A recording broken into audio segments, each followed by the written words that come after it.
I'm delighted to be joined for the first time by Ciaran Mulholland, who fights at a Titans MMA in Belfast. Kieran's going to take on Jack Maguire from Cork on Thursday at Cage Warriors 114 in a bantamweight bout. So welcome, Ciaran, and how are you doing today? I'm great. It's been a nice sort of smooth fight camp, and it was fight week's definitely been going sort of smooth too. We're just waiting on our COVID test results, and we'll be able to leave the room. Yeah, so as you mentioned there, you're stuck in quarantine right now. Cage Warriors are doing a great job with their COVID testing over there. So am I right in saying you've had a Marvel marathon and some pad sessions, but how's it been overall? How was the trip over, and what's the fight week been like? I'd say it's a bit different to usual. Yeah, it's been really good. Really relaxed. So we're on a flight yesterday. We're great by a taxi man straight to the hotel. After the COVID results, we got our rooms, and we've been here since. Yeah, as I mentioned before, we're having a Marvel marathon, sort of keep the time ticking by, and then we've had a couple of pod sessions just to keep the body ticking over, keep myself busy. Otherwise, being stuck in the room would sort of be a bit of a melt. Yeah, is it a bit like, obviously it's different to normal, but is it a bit more difficult to kind of keep focused when you're just kind of stuck cramped up in one room? Or I think it's easy, still easy to keep focused. It's obviously a bit more boring. You can't sort of go out and typically me on fight week, I like to take a lot of walks. I like to do a lot of walking, sort of keep my brain fresh. So it's a bit more boring than usual, but still just nice and relaxed. And before we talk about the fight, Ciaran, I just want to kind of get to know your background a little bit, especially when I'm interviewing someone for the first time. So, like, how did you end up fighting in MMA? I was looking at your record there, and I think you fought everyone in Ireland at amateur. You've is this your 23rd fight? I think it is. Yeah, I think I had 21 amateur fights in 2 Yeah. years maybe. No, so I'd always watched MMA, but I'd always played football, and I think when I was about 20. I fell in love with football, and I think just a few things happened in football and just didn't want to play it no more.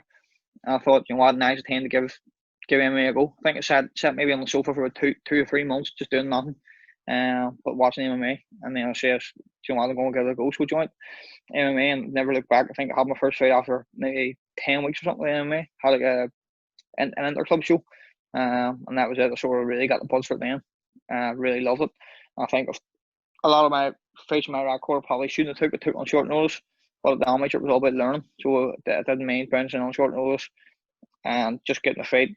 Sort of most of my fights, if you look at my record, I went in England as well, so I had a lot of traveling experience, cutting weight, traveling and stuff. So I think my amateur sort of record and my amateur career really built me for a pro career.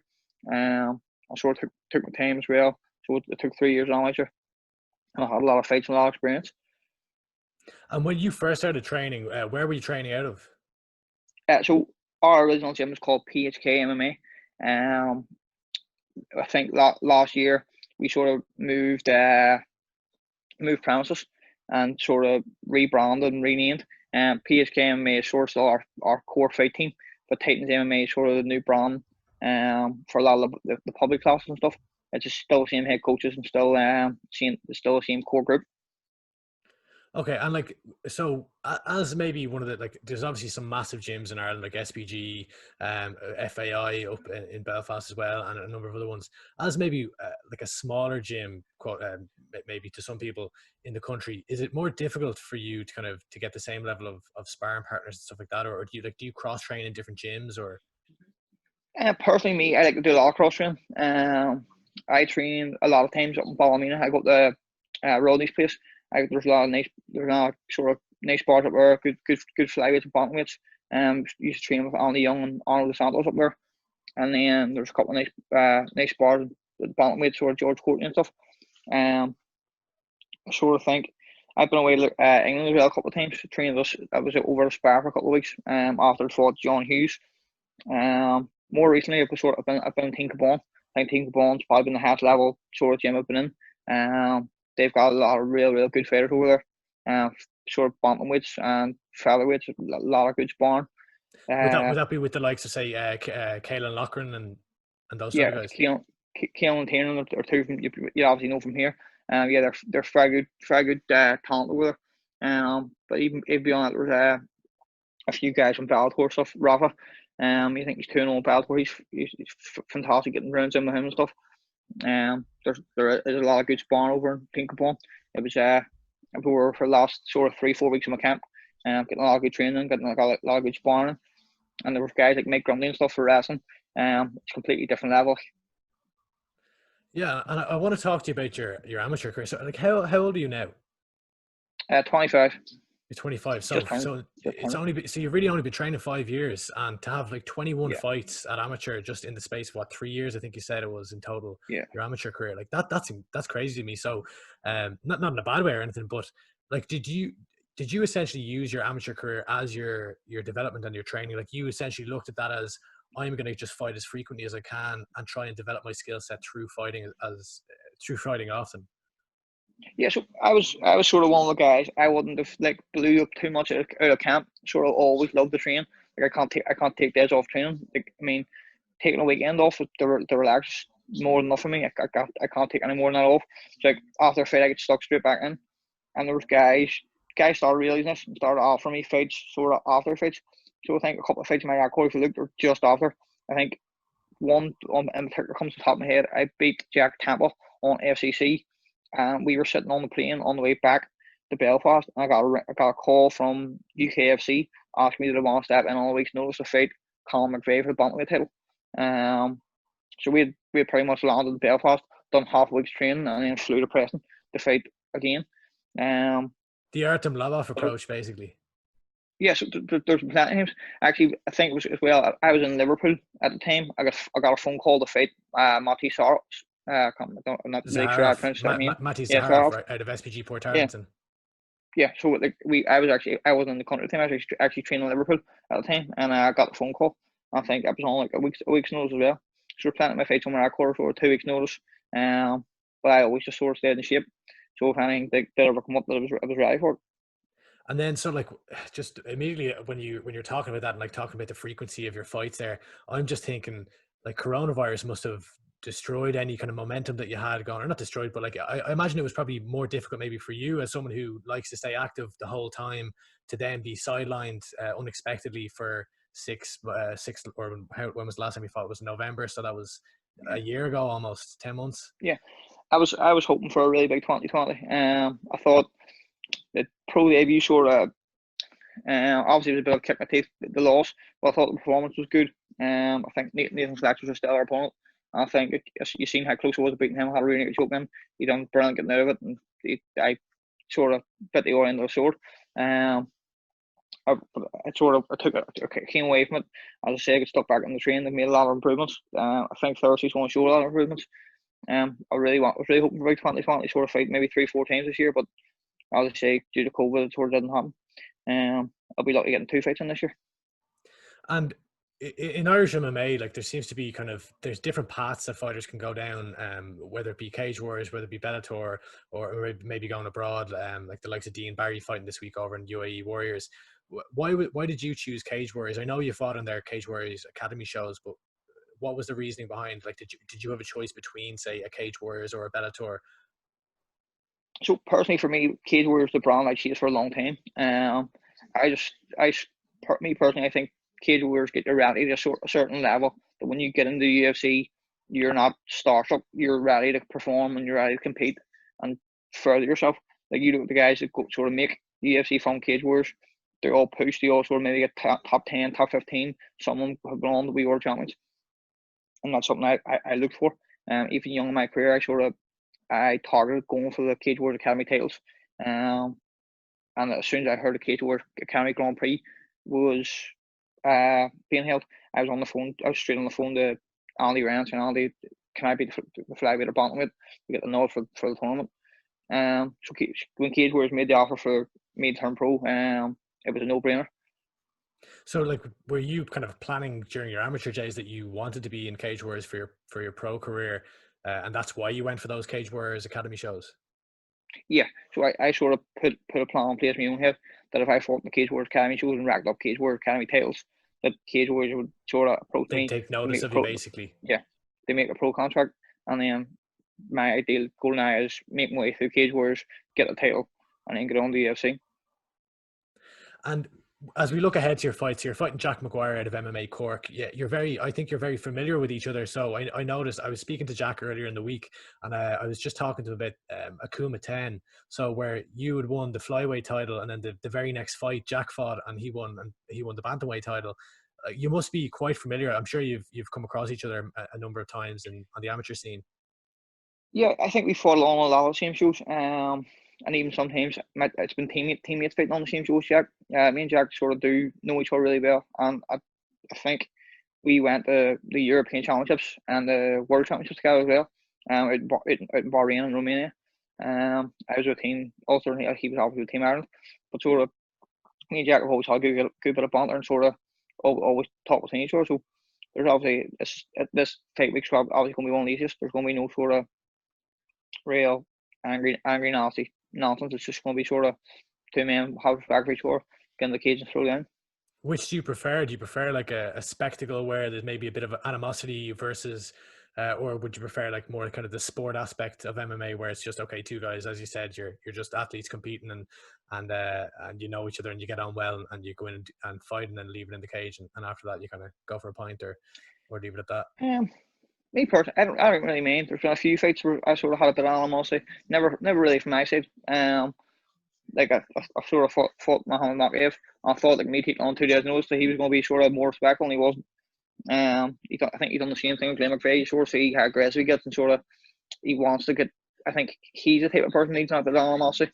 He sort of really likes to sort of get something going. But me personally, I don't mind if there's animosity. It's sort of it doesn't really hit me up anymore. I just love the fighting part. I love getting in and fighting. I think for me having a successful fight camp and ticking all the boxes, and then me having that mindset that I have done all I can do, and I get in the fight that's sort of whether it's animosity or whether it's friendly. That's sort of my number one goal, just to get in the fight and enjoy myself. Yeah, and as I mentioned, so you won that night at Akuma 10. You won the flyweight title, and I know you fought at flyweight a number of times. Jack has fought at featherweight, and he'd be a small, by his own admission, he'd be a small featherweight, and he's more suited to bantamweight. Do you see yourself at bantamweight for your pro career, or do you see yourself jumping in between flyweight as well? I think I'd like to jump in between. I had no interest in going back to flyweight. If you had asked me sort of last year, back into last year. But now, so most of Cage Warriors have now upped their flyweight title again. It's on the line on Thursday night, and then there's also a number one contender fight, and there's sort of one more flyweight fight. So there seems to be a lot of movement going on in the flyweight division. It could be seen for bantamweight division because obviously Cartwright could go to UFC if he gets another good win, good knockout. So I think those two divisions there's going to be a lot of movement. So I think I'm going to stay sort of fresh, not blow up too big, and then give myself the option to taking either flyweight or bantamweight fight, just whatever gets me in best state. Obviously getting the title would be nice, either whether it's flyweight or bantamweight, or maybe possibly go put my name in for both of them. Yeah, and you mentioned that kind of a year ago, if I'd asked you, you'd said you'd never go to flyweight. Was that like it was in the news, kind of like that Nathan Grayson kind of had a dispute with Cage Warriors just over kind of weight, and he didn't want to cut down to flyweight anymore because the UFC was looking like they were cutting the division. Was that a factor in your mindset, or? It wasn't so much a massive factor. I just think the UFC not having a flyweight division sort of put me off. Obviously because if they didn't have a flyweight division, then it would be sort of Like that would be the higher level. Yourself to cut down to 125, basically. Not so much why I'm killing myself, because it wouldn't be so much killing myself. It would just be more so maybe the UFC weren't looking flyweights because they didn't have a flyweight division. Yeah, so it almost be taking myself out of the limelight of the UFC. So I mean, if they need a bantamweight and they look straight at Cage Warriors bantamweight to go, right, this guy's here. Or if they came looking for bantamweight and I was in the flyweight division, maybe wouldn't get a look at. So you're basically trying to position yourself in the best way possible so that you can get noticed and then make it to the UFC. Yeah, pretty much. Gotcha. So I think, and that's why now the flyweight division's flying again. Obviously they've got the new flyweight champion, and sort of Cage Warriors have sort of just went booming with their flyweight division as well. It looks like a really good time to go back to flyweight and put me in a flyweight hat. So I told Ian Dean as soon as sort of all the fights were getting made, I said, like, I'm happy to stay bantamweight for the next couple of fights, but the flyweight options there too. And how do you and Jack match up stylistically? I think it's going to be a great fight. I think Jack likes to come forward, throw hands, and he likes takedowns as well. I think on the ground, I'm sort of comfortable, but I think I like throwing my hands as well, sort of like it and have a bit of a brawl. So I think it'll be a real good fight. Jack may be more comfortable on the ground, sort of more of a sort of he likes sort of more of a high paced wrestling game. Stylistically, I think it'll be a good matchup. I think it'll be a real good matchup for the fans. And do you have a prediction? I'm always aiming for the finish. I would really like to finish this fight, especially after my pro debut, not getting the result I wanted. I think Jack's going to be a durable guy, so I think he'll stay in there. Maybe sort of late second round stoppage, third round stoppage, if we're really pushing for it. And then lastly, so like there's a lot of Irish guys in Cage Warriors right now. Is it nice to have that where you have like a lot of guys maybe you might be familiar with, kind of seeing them on fight week, or like is there anyone within Cage Warriors that you would kind of say aspire not aspire to be or anything like that, but that are kind of in the limelight right now that you want to kind of get to where they are? Obviously the guys get the guys are top level meeting with the UFC. Like you see he put the work in, got a couple of wins, and then he's off the UFC. You've seen the guys before that. Like I think if there's anybody right now, it'd be Mason Jones. He has one belt. I don't think there's any doubt if he beats Adam Proctor that he goes to the UFC as well. I think it's guys like that. Maybe Jack Carter as well. He sort of had the 2 knockouts in one night. So I think if he gets another finish or gets another good performance, he'll be off the UFC as well. So those guys, they're at the level right now they want to be, maybe 4 or 5 fights in. I think about 4 fights left on my contract with Cage Warriors. I think 4 good wins could get me to where they are. And you mentioned Jack Carter right there. So obviously the bantamweight title's on the line this week. How do you see that fight going? It's a real good matchup. I think it's a really interesting matchup. I think Jack Carter is going to have his hands full. I think he could do the job. I think Jack Carter, he's one of them guys where he's actually a sort of wrestler. If a lot of people don't know anything about him, they just seen his 2 knockouts, don't know anything about him, but Jack Carter actually has a great wrestling background, and the fact that he's willing to come forward and sort of throw hands just makes him more exciting to watch. So I think he's very well rounded. I think me personally, I think he's going to get a finish.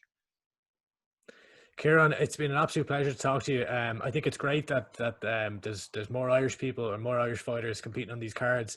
I think for anyone watching, we've got a ton of content up on SevereMMA on the YouTube page here. We've obviously just spoken to Ciaran Mulholland here. We've got an interview with his opponent, Jack Maguire. We've got John Mitchell. We've got Paul Hughes, Ian Gary, the lot, many more. So stay tuned and make sure to tune in on UFC Fight Pass. So this Thursday. So tomorrow's weighing in. Best of luck with the weigh-in tomorrow, Ciaran.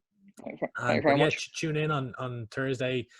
Ciaran and Jack are gonna go to war. If I'm gonna put my prediction in there, I've seen you both fight, and I think it's going to be a good one, especially with both of you coming off that loss. I think that both of you are very hungry for the win. So I think it's going to be a great fight. And yeah, so tune in UFC Fight Pass, Cage Warriors 114 this Thursday. And yeah, stay tuned. And thanks again. Thanks very much. Thanks a million for your time, Ciaran. Yes, thanks for having me.